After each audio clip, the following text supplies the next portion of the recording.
Store discussion, August 22. Sa warehouse, store delivery schedule po namin August 26, Tuesday. Warehouse request inventory.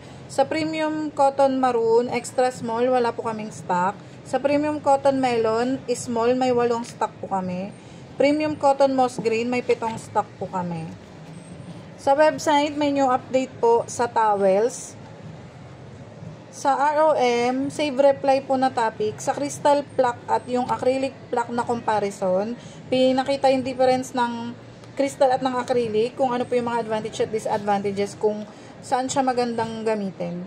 Ceramic at polymer comparison naman po nung mug, pinakita yung different qualities at kung para saan din siya mas okay gamitin bawat type ng mug. Sa audit result, needs improvement po kami sa ROM. Recommendation promo, jackets, umbrella, drinkware. Sa OLM, ang new approved marketing sa PYD, yung corporate set, ang promo niya yung sa mga bundle set. Sa towel naman, may free layout.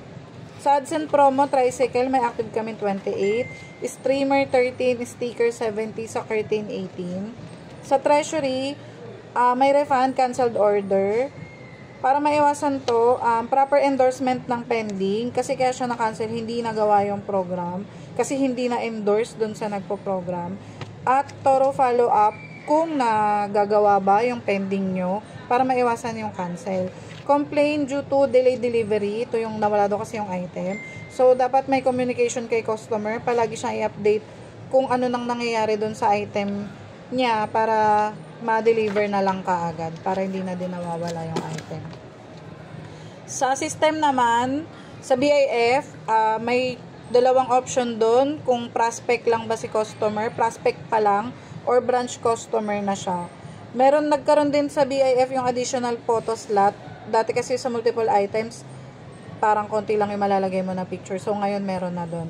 Tapos sa DSR, yung mga directory ng store, pagka kailangan nyo ng number ng mga ibang store, email, nasa DSR na siya makikita.